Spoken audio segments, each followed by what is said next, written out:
कहते हैं करीब 10,000 टन चंदन की इसने तस्करी की, पेड़ों को काटकर वहाँ के जंगलों को, जिसकी कीमत करीब करीब $2.5 करोड़ में आंकी गई, $2.5 करोड़।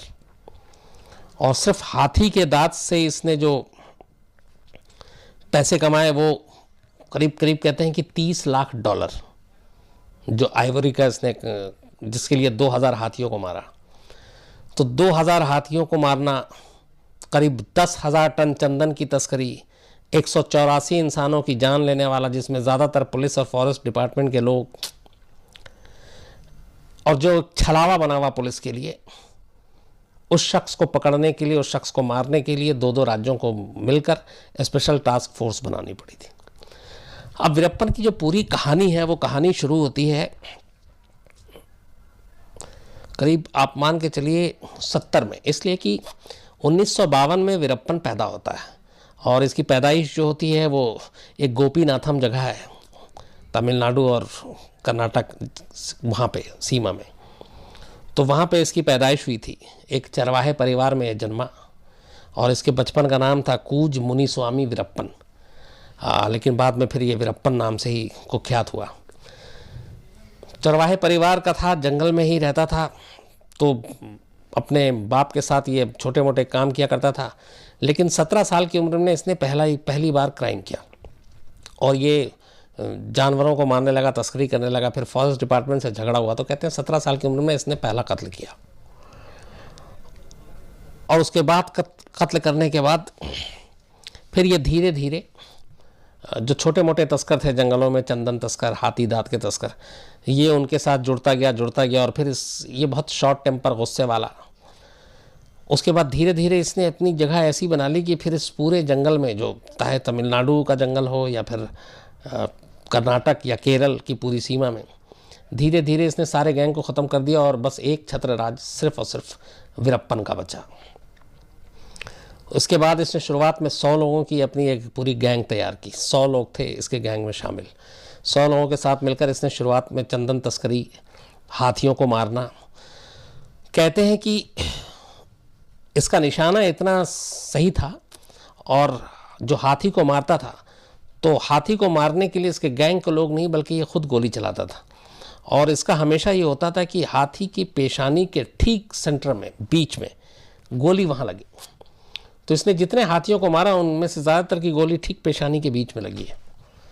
और उसके बाद फिर वो हाथी दांत निकाल कर और फिर उसकी तस्करी। जंगल के बाहर इसका बड़ा नेक्सस था। जो लोग, जो चंदन, जाहिर सी बात है जंगल के अंदर सारा बिजनेस तो होगा नहीं, तो चंदन की लकड़ियों के लिए, हाथी दांत के लिए बाहर से जो अलग अलग इसने कड़ियाँ बना रखी थी जिनके थ्रू ये बाहर माल जाता था, फिर इसके पास पैसे आते थे। ये सारी चीज़ें तो चल रही थी। इसी बीच इस तस्करी के दौरान जब इसका थोड़ा सा नाम होने लगा तो इसने फिर किडनैपिंग की दुनिया में भी अपना कदम रखा। और जंगल में रहते हुए इसने फिर क्या किया कि कुछ लोगों को, अमीर लोगों को किडनैप करके जंगल में लाना शुरू किया और बदले में फिरौती लेनी शुरू कर दी। जो पहली इसने किडनैपिंग की चीज़ हुई थी वो फॉरेस्ट डिपार्टमेंट के ही कुछ लोगों को उठाया था और उसके बदले में मांग रखी थी। हालांकि शुरुआत में कहते हैं कि उनमें से फॉरेस्ट वालों को ज़्यादातर को इसने छोड़ दिया था और कुछ की डिमांड पूरी हुई थी, ये भी कहते हैं। एक बार इसने ऐसे ही 2 फॉरेस्ट ऑफिसर की गलतफहमी में 2 फोटो जर्नलिस्ट को उठा लिया था, जो नेशनल ज्योग्राफिक चैनल और बाकी उनके लिए काम किया करते थे, फ्रीलांस। तो बाद में जब उसे पता चला तो फिर उसने उन दोनों को छोड़ दिया और वो करीब, लेकिन 9 दिन वो साथ रहे और उन्होंने बाद में आकर 9 दिन तक की कहानी बताई वीरप्पन के जंगल की। कि एक तो वो कि वो नेशनल ज्योग्राफिक चैनल की सारी चीज़ों के बारे में बड़ा जानकारी रखता है, किताबें पढ़ता था। और द गॉड फादर जो फिल्म है एक, वो उसने जंगल में बहुत बार देखी। इसके अलावा उसे अपने ऑडियो और वीडियो बनाने का बड़ा शौक़ था, जो वो किडनैपिंग के लिए भेजा करता था बाहर। तो ये सारी चीज़ें जानकारी पता चली इसके बारे में। 1992 आते आते वीरप्पन बहुत ही ज़्यादा खूंखार हो चुका था और इसी दौरान में इसने क्या किया कि कई लोगों को ऐसे किडनैप किए और उनके बाद उनसे वसूली ली, जिससे सुगबुगाहट कर्नाटक और तमिलनाडु की सीमा तक पहुंची और फिर सरकार पे भी दबाव पड़ने लगा।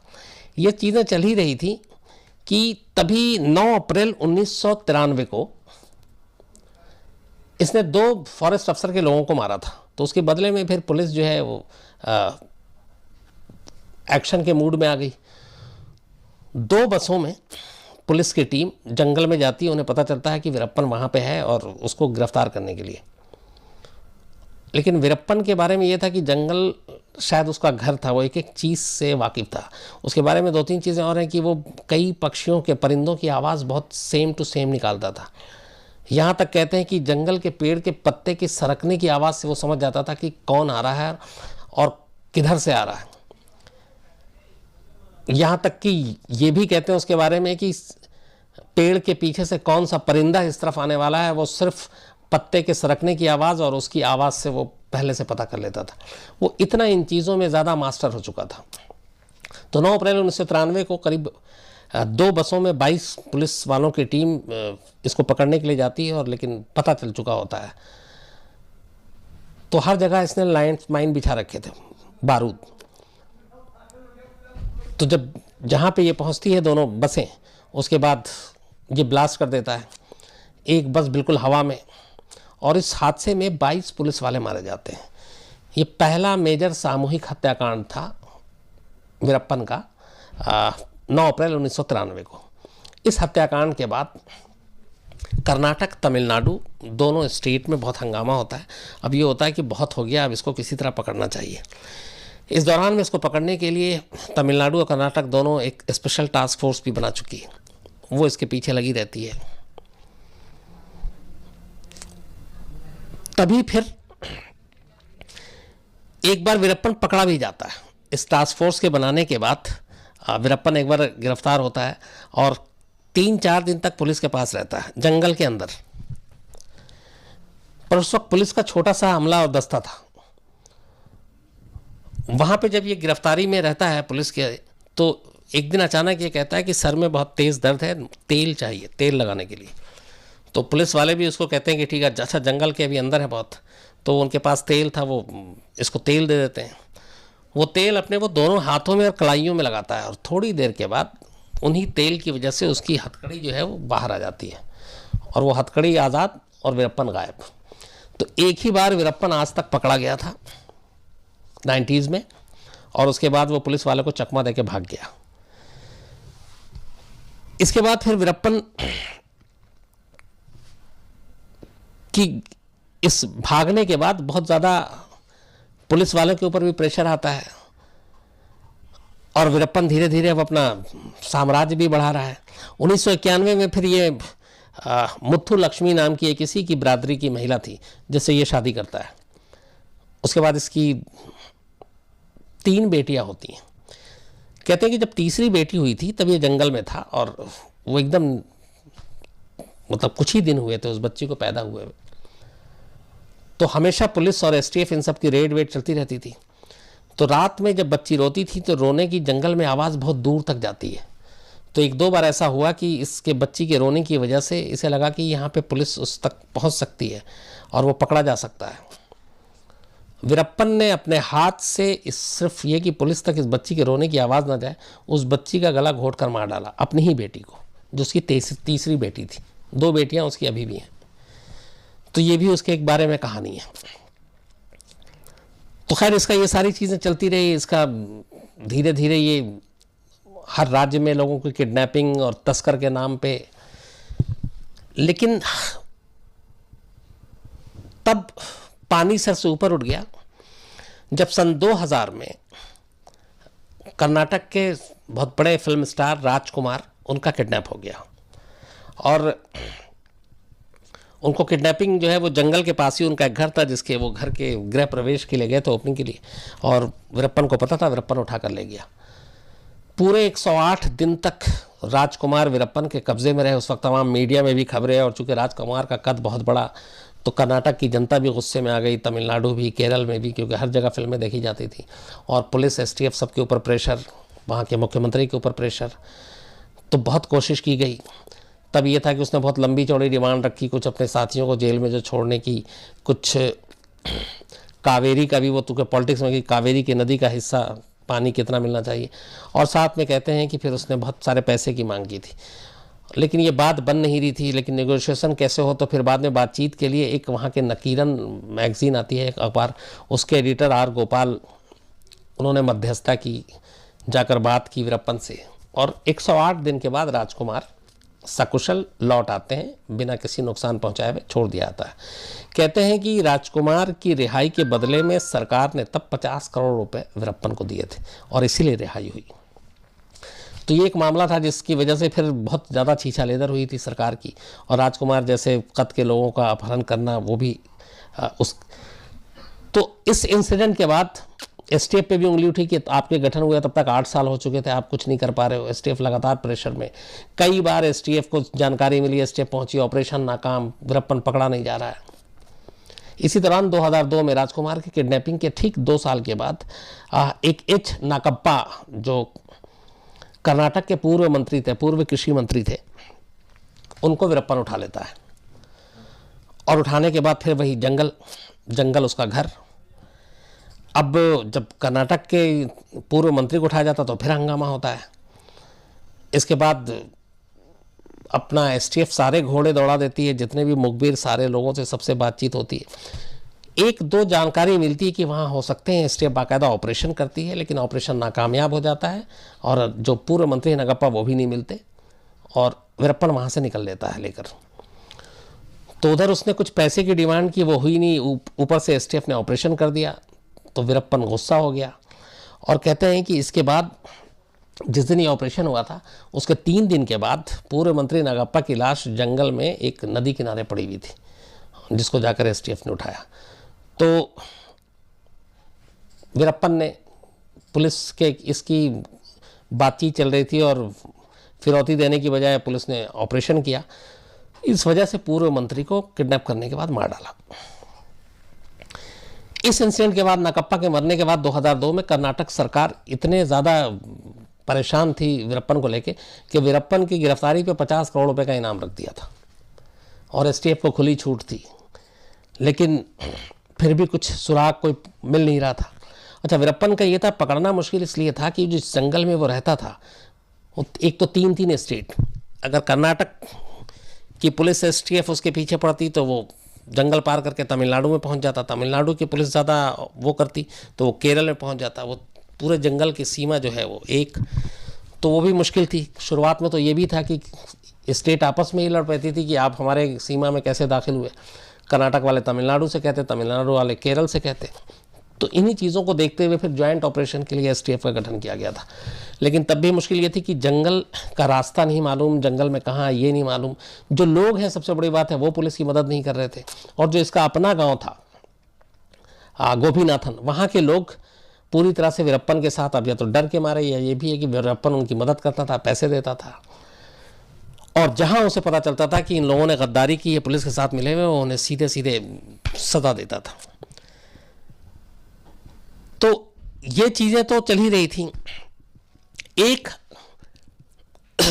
फॉरेस्ट ऑफिसर श्रीनिवास थे, जिनको वीरप्पन ने, जब ये जो 9 अप्रैल 1993 की बात बता रहा हूँ आपको, जब बस में एम्बुश करके 22 लोग मारे गए थे, उसके बाद एक अफसर थे जिनको वीरप्पन ने, बहुत सीनियर अफसर, उठाया, गोली मारी, गोली मारने के बाद सर काट लिया, और कहते हैं कि उस अफसर से वो इतना खुंदक में था कि उसने सर काटने के बाद वो सर से फुटबॉल खेला करता था अपने गैंग के साथ। और जिन विजय कुमार ने बाद में जिस ऑपरेशन में ये मारा गया वीरप्पन, खुलासा किया था, उन अफसर की लाश बिना सर के मिली थी। वो सर वीरप्पन के पास था जिससे वो फुटबॉल खेला करता था, और वो सर काफ़ी दिनों के बाद मिला भी। तो ये भी एक कहानी थी। तो धीरे धीरे इसका इतना आतंक बढ़ गया था कि, और ऑपरेशन इतने हो रहे हैं लेकिन सब नाकाम, मिल नहीं रहा, पता नहीं चल रहा है। इसी बीच में ये जब ऑपरेशन हुआ करता था तो पूरा दस्ता जाता था। एक तो जंगल में आप खतरे से खाली, वीरप्पन के पास मालूम है लोग, तो जब भी ये जाते तो जंगल में, अब जैसे इनको राशन खाना सब कुछ लेके जाना, तो जहाँ से लेते थे, तो अगर 50-100 लोगों के लिया तो जिस दुकान से लेते थे वो भी एक तरह की मुखबिरी करता था, और वीरप्पन तक बात पहुँच जाती थी कि एक ग्रुप आया जो 50 लोगों का खाना राशन लेकर गया, तो वो समझ जाता था कि क्या होने वाला। तो उसके बाद वो उससे पहले हमला करें वही हमला कर देता था। लेकिन धीरे धीरे जब ये 2000 इस इंसिडेंट के बाद, जब नगप्पा जो पूर्व मंत्री को मारने के बाद, अब एसटीएफ ने इतना ज़्यादा घेराबंदी की और कुछ ऐसे इनकाउंटर किए जिसमें इसके साथी मारे गए, तो 100 से 40, 20, आखिर में 5 से 10 ही लोग रह गए वीरप्पन के गैंग में, और बाकी सब मारे जाते गए। तो वीरप्पन धीरे धीरे कमज़ोर होता जा रहा था। अब विजय कुमार आते हैं जो एसटीएफ के हेड थे, जिनको बाकायदा उस वक्त तमिलनाडु के मुख्यमंत्री जयललिता ने कहा था सिर्फ एक ही आपका मिशन है, मिशन वीरप्पन, बस उसको मारना या पकड़ना, क्योंकि वो परेशान हो चुके हैं। तो ये 98-9 से लेकर लगातार सिर्फ, और चूँकि ये 93 में भी दूसरे रोल में वीरप्पन के जंगल में जाकर कई ऑपरेशन को अंजाम दे चुके थे, तो वीरप्पन के बारे में काफ़ी जानकारी थी। तो ये लगते हैं 4-5 साल तक फिर भी लगता है वीरप्पन की छोटी छोटी जानकारी को इकट्ठा करने में। इसी दौरान 2004 आता है। वीरप्पन कमज़ोर हो गया था, गैंग के लोग कम हो गए थे। 2004 में अचानक जो ऑडियो और वीडियो भेजा करता था वीरप्पन हमेशा अपनी किडनैपिंग और बाकी चीज़ों में, तो एक दिन विजय कुमार उस एक वीडियो को, समान वीडियो को बार बार देख रहे थे कि कुछ क्लू मिले, कुछ क्लू मिले। हालांकि कोई क्लू नहीं, जंगल सारे एक जैसे, सारा सीन एक जैसा। लेकिन एक जगह अचानक उनका ध्यान आता है कि वीरप्पन कुछ पढ़ रहा है, वो लेटर पढ़ रहा है, और लेटर पढ़ते हुए उसे बहुत प्रॉब्लम आ रही है। वो बार बार अपने आँख को भी मसल रहा है, और वो कभी नज़दीक लाए, कभी दूर लाए, कभी ऐसे करे। तो इससे विजय कुमार ने यह अंदाज़ा लगाया कि वीरप्पन की आँख में कुछ प्रॉब्लम है। इसके बाद उन्होंने अपने मुखबिरों से ये करके कि पता करवाना कि ये कितना सही है, वाकई इसकी आँख में प्रॉब्लम, तो पता चला वाकई वीरप्पन की आँख में प्रॉब्लम है। वो एक तो वीरप्पन अपनी मूँछों के लिए ही ज़्यादा जाना जाता था, जो उसकी, और उसकी मूँछें यूँ आप देखें तो आँख तक आती है। तो कहते हैं वो मूँछों में खिसाब लगाया करता था, तो मूँछें आँखों से टकराती थी तो उसकी कई बूंदें आँखों में चली जाती थी, जिसकी वजह से उसकी आँख में प्रॉब्लम आनी शुरू हो गई और उसकी रोशनी कम होने लगी। तो ये पता चला कि उसकी आँख में प्रॉब्लम है, तो यहीं से फिर प्लान बनता है एक, इस ऑपरेशन को अंजाम देने के लिए कि वीरप्पन तक कैसे पहुंचा जाए, उसे कैसे पकड़ा जाए और कैसे मारा जाए। तब इस ऑपरेशन का पहली बार नाम रखा जाता ऑपरेशन कोकून, COCOON।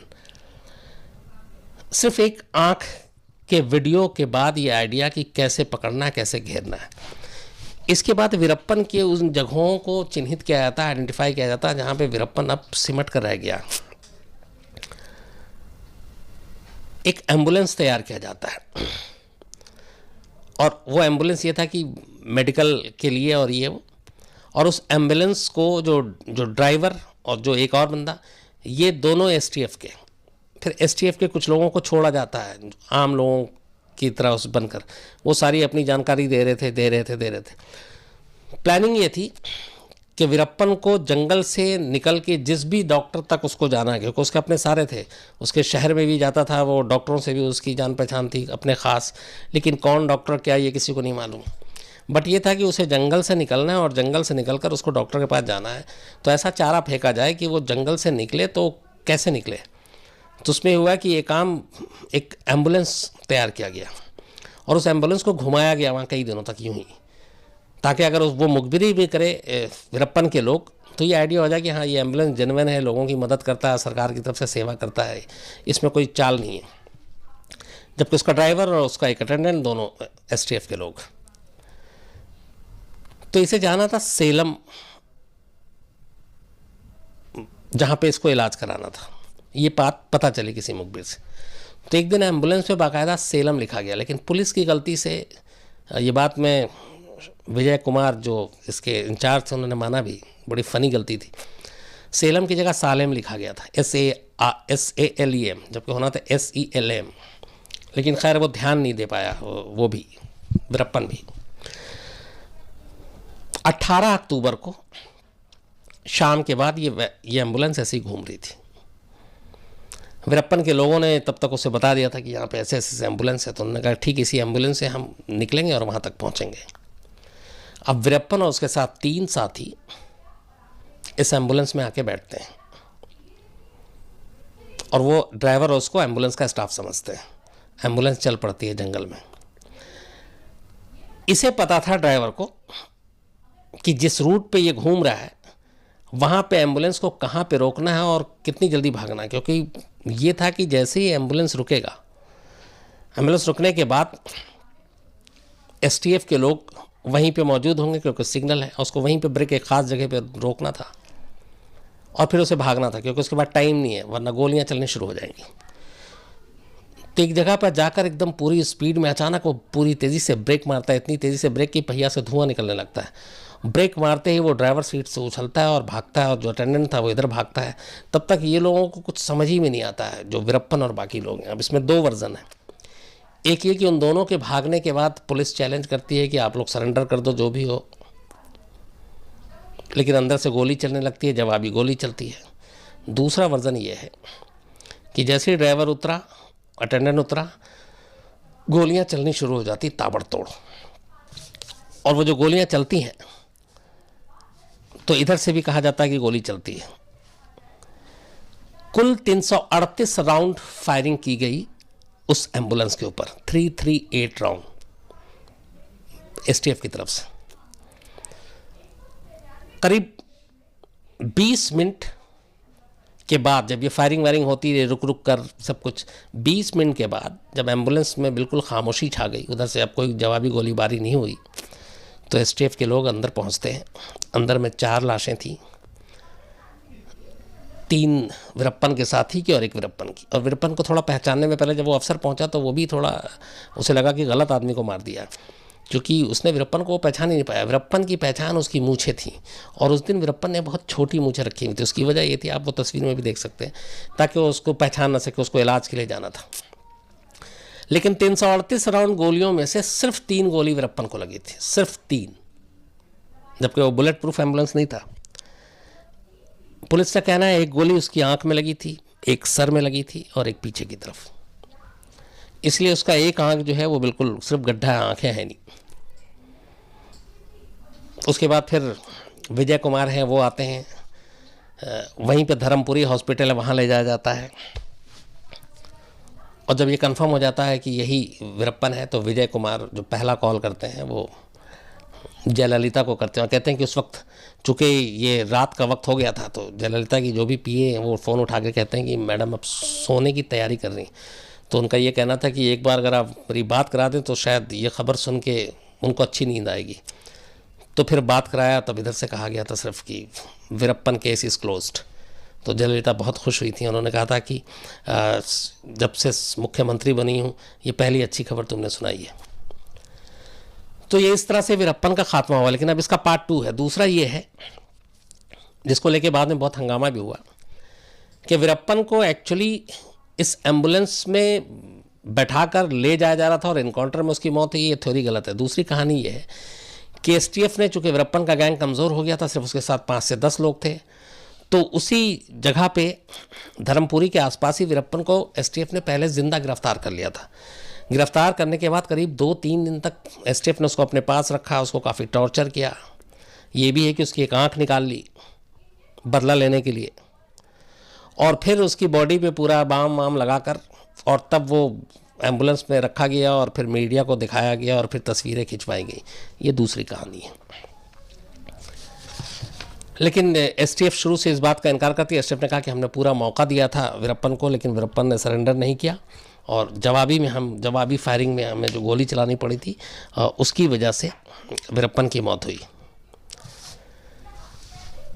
20 साल तक 3 राज्यों की पुलिस को लगातार नचाने वाला, छकाने वाला वीरप्पन आखिरकार इस तरह से 18 अक्टूबर सन 2004 को एसटीएफ के हाथों मारा गया। और वो विजय कुमार जो हैं, वो विजय कुमार एक वक्त एसपीजी में भी रहे थे और इस वक्त वो जम्मू कश्मीर के जो राज्यपाल हैं उनके साथ हैं, विशेष अफसर के तौर पर। तो आज भी अब वहाँ पे, जहाँ पे ये पूरा जो जंगल था, जहाँ पे इसका कब्ज़ा था, जहाँ दिन में लोग जाने से डरते थे, अब ये अलग अलग सरकार उस एक तो इसके नाम पे भी कि वीरप्पन को लोग जब ये वीरप्पन की मौत हुई थी तब लोग धर्मपुरी हॉस्पिटल की भीड़ बाहर हज़ारों लोगों की भीड़ थी, सिर्फ वीरप्पन को देखने के लिए, इतना नाम सुन चुके थे उसकी। हालांकि पुलिस ने देखने नहीं दिया, जाने नहीं दिया, लेकिन उसमें से बहुत सारे ये भी थे उन्हें यकीन नहीं हो रहा था कि वीरप्पन मर चुका। बाद में पता चला कि वीरप्पन के जो गांव के लोग थे जो वीरप्पन के लिए मुखबिरी भी करते थे, वो डर की वजह से करते थे। और जब वीरप्पन की मौत की उन्हें खबर मिली तो वो लोग बहुत खुश हुए, बल्कि आसपास के इलाकों में खूब पटाखे भी जलाए गए थे। इस बीच में वीरप्पन की वाइफ को भी एक बार गिरफ्तार किया गया था, लेकिन सबूत और उन सब के अभाव पे छोड़ दिया गया था। फिर वो वापस आई थी मुत्थुस्वामी। वीरप्पन की जो 2 बेटी हैं अब तमिलनाडु में हैं और बाकायदा अच्छे स्कूल में पढ़ रही हैं, बल्कि अब तो पढ़ चुकी होंगी। लेकिन ये हुआ कि इतने जो पैसे थे, करोड़ों रुपए जो इसने फिरौती से, चंदन तस्करी से, हाथी के दांत से किए, वो पैसे गए कहाँ? तो उसके बारे में ये है कि वीरप्पन ने सारे पैसे जंगल में ही अलग अलग जगह ज़मीन में गाड़ के छुपा रखे थे। और जहाँ जहाँ वो पैसे गाड़ता था वहाँ वहाँ कोई एक कोड नेम या पेड़ का कोई निशान या कुछ ऐसा बनाकर या छोड़ कर जाता था। और ये बात बहुत सारे लोगों को पता थी। तो जब वीरप्पन के मौत की सबको 100% यकीन हो गया, तो फिर ऐसा लगातार ऐसे कई महीने तक लोग जंगलों में जो जिधर देखो खुदाई में लगा हुआ। हालांकि एसटीएफ ने भी अपनी तरफ से कोशिश की खजाना ढूंढने की, कुछ कहीं कहीं से पता भी चला, मिले भी बहुत सारे पैसे। लेकिन वो जहाँ जहाँ जिसको लगता था कि ये एरिया है वीरप्पन का, वहाँ वहाँ बाकायदा लोग खुदाई करते थे कि आखिर इतने पैसे कहाँ गए, क्योंकि उसके पास बेइंतहा बेशुमार पैसे थे। तो एक तो उसका पैसे की बात।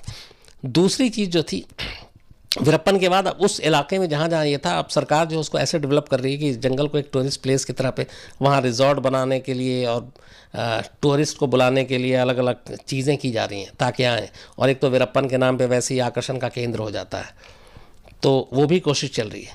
लेकिन ये है कि अब 14 साल हो गए हैं, 14 साल में इन 3 राज्यों का जंगल जो है वीरप्पन के नाम से अब उभर चुका है। जो 20 साल तक एक दहशत का राज कायम था वीरप्पन का, वो ख़त्म हो चुका है। और कहते हैं कि वीरप्पन के बारे में एक कुंडली भी मिली थी पुलिस को, और उस कुंडली में ये था कि अगर वो